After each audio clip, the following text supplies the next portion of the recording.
Shalom, berjumpa lagi kita dalam keluarga surgawi. Dan hari ini saya akan menyampaikan khotbah tentang 10 alasan kenapa kita harus merawat keluarga. Khotbah ini terinspirasi dalam kuliah pasca sarjana dengan Bapak Dr. Julianto Simanjuntak Katika, Jakarta. Firman Tuhan saya ambil dari 1 Timotius 5 ayat yang ke-8 begini bunyinya. Tetapi jika ada seorang yang tidak memeliharakan sanak saudaranya, apalagi seisi rumahnya, orang itu murtad dan lebih buruk dari orang yang tidak beriman. Sejauh demikian firman Tuhan, kita yang berbahagia yang merenungkan, memelihara, melaksanakan dalam hidup kita. Marilah kita berdoa. Kami bersyukur Tuhan karena Engkau telah merencanakan dan membentuk keluarga, dan betapa rindunya kami boleh merawatnya sesuai dengan kehendak-Mu. Pakai hamba-Nya dalam kelemahannya sehingga firman-Mu menjadi bagian kami. Kami sambut firman-Mu dalam nama Yesus. Amin. Saudara-saudara yang dikasihi dalam Kristus Yesus, saya percaya setiap kita membelikan barang yang berharga seperti mobil, sepeda motor, rumah atau apapun itu, kita berusaha supaya tetap bagus. Dan jika ada kerusakan, pasti kita berusaha memperbaikinya. Jika ada yang kotor, kita berusaha untuk membersihkannya supaya tetap baru dan nyaman untuk dipakai. Tidak hanya itu saudaraku, kita juga tidak segan untuk menghamburkan uang kita agar kita bisa merawat tubuh kita, merawat tanaman-tanaman kita. Bahkan yang paling lucu saya lihat, ada banyak orang mengeluarkan banyak uangnya hanya untuk merawat kuku, merawat wajah, merawat tubuhnya dan segalanya. Dan herannya saya bahwa ada banyak orang lupa dan kurang peduli dengan merawat harta yang paling berharga, karunia Allah yang paling berharga, yakni keluarga. Padahal saudaraku yang dikasihi di dalam Kristus Yesus, secara jelas tadi firman Tuhan ungkapkan bahwa orang yang tidak memeliharakan sanak saudaranya, apalagi seisi rumahnya, istrinya dan anak-anaknya, orang itu murtad dan lebih buruk daripada orang yang tidak beriman. Memang ada banyak alasan orang untuk tidak bisa merawat keluarganya, karena alasan ekonomi mungkin ya, karena alasan kesibukan. Kalau kami pendeta, alasannya karena kami sangat sibuk dengan pelayanan. Karena saya masih ingat juga betul dulu, sehingga saya tidak begitu peduli dengan keluarga, merawat cinta kasih dalam keluarga, karena merasa bahwa saya harus lebih banyak memperhatikan, melihat, merawat gereja, memperhatikan pelayanan yang Tuhan berikan buat saya. Padahal firman Tuhan ini begitu jelas, saudaraku. Itulah saya rindu supaya kita bersama-sama menyimak bagaimana 10 alasan mengapa kita harus menikmati hidup, bagaimana merawat keluarga. Kita mulai yang pertama, keluarga adalah sarana Tuhan memberkati manusia.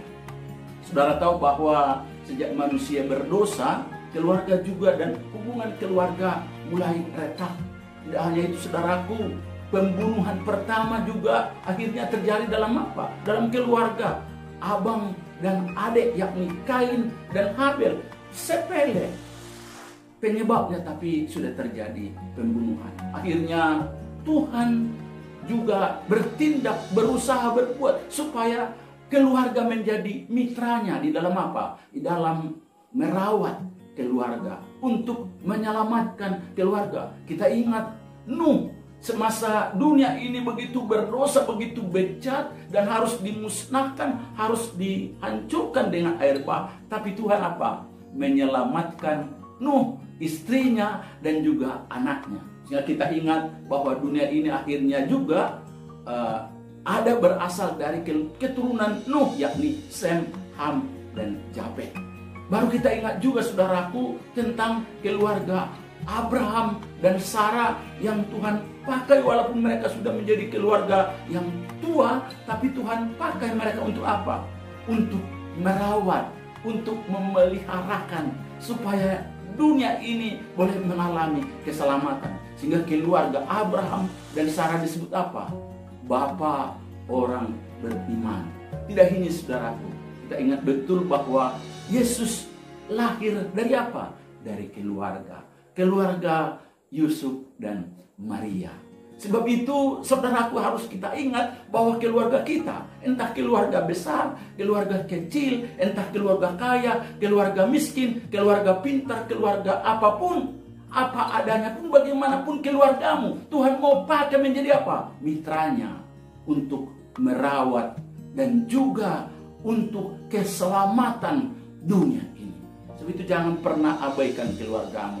Ingat bahwa Tuhan sudah merencanakan yang terbaik bagi masa depan keluargamu. Tuhan sudah melakukan yang terbaik bagi keluargamu. Itu apa? Rawatlah. Karena keluargamu juga Tuhan mau pakai sarana dan mitranya untuk apa? Keselamatan dan juga menjadi berkat bagi banyak orang. Yang kedua saudaraku, keluarga adalah tempat pertama di mana anak-anak mengenal Tuhan dan merasakan kasih-Nya. Dan itu memang benar. Kehangatan cinta kasih orang tua dasar daripada pengenalan anak-anak tentang Allah.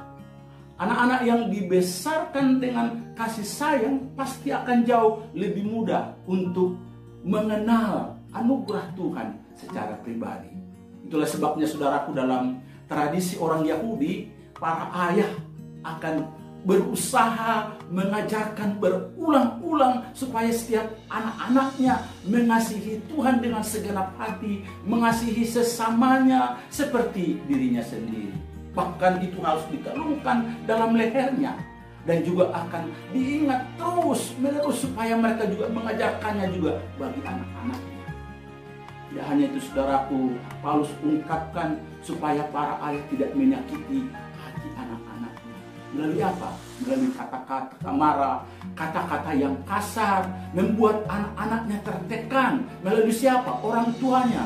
Tapi justru menghangatkan dan juga memberikan kasih yang luar biasa kepada anak-anaknya. Supaya apa? Imannya bertumbuh, imannya ada, imannya, pengenalannya akan Tuhan semakin jelas lewat siapa? Lewat keluarganya.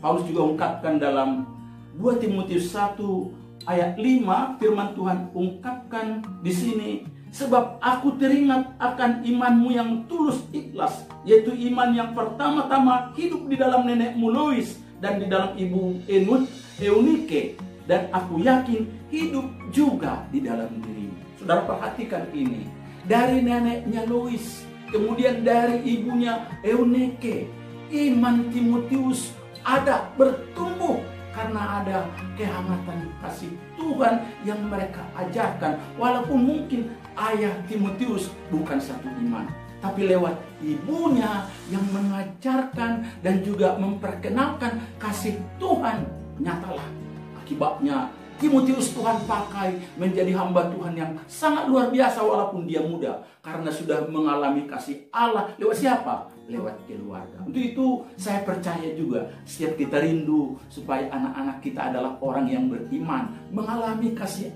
Allah melalui siapa? Dirimu sebagai ayah, dirimu sebagai ibu. Saya percaya itu jika kita melakukannya dengan baik. Yang ketiga, rumah adalah seperti universitas keluarga, tempat anak-anak belajar nilai, tradisi kehidupan yang baik. Saudara tahu bahwa untuk mempelajari kesuamian dan juga mempelajari keistrian, mempelajari keayahan, mempelajari keibuan berasal dari mana? Dari keluarga. Makanya setiap ayah harus mempertontonkan, menjadi model sebagai suami, menjadi model sebagai ayah bagi siapa? Bagi anak-anaknya.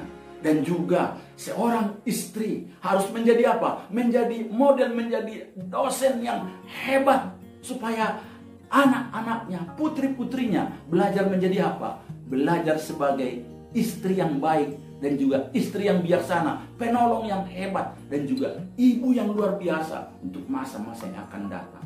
Sekali lagi Tuhan mau memakai keluargamu menjadi universitas bintang 5, di mana anak-anakmu akan belajar nilai-nilai, belajar tentang banyak hal, supaya mereka siap nanti sewaktu Anda mengwisuda mereka, saat mereka menikah, mereka sudah siap untuk apa? Menjadi seorang suami, menjadi seorang istri, menjadi seorang ayah, menjadi seorang istri yang hebat di dalam keluarganya. Saudaraku yang dikasihi di dalam Kristus Yesus, karena keterbatasan waktu, kita akan bahas lagi poin ke-4 sampai poin ke-10. Bagaimana cara merawat keluarga yang baik. Karena itu adalah sesuatu yang luar biasa yang telah Tuhan berikan buat kita. Tuhan Yesus memberkati. Amin.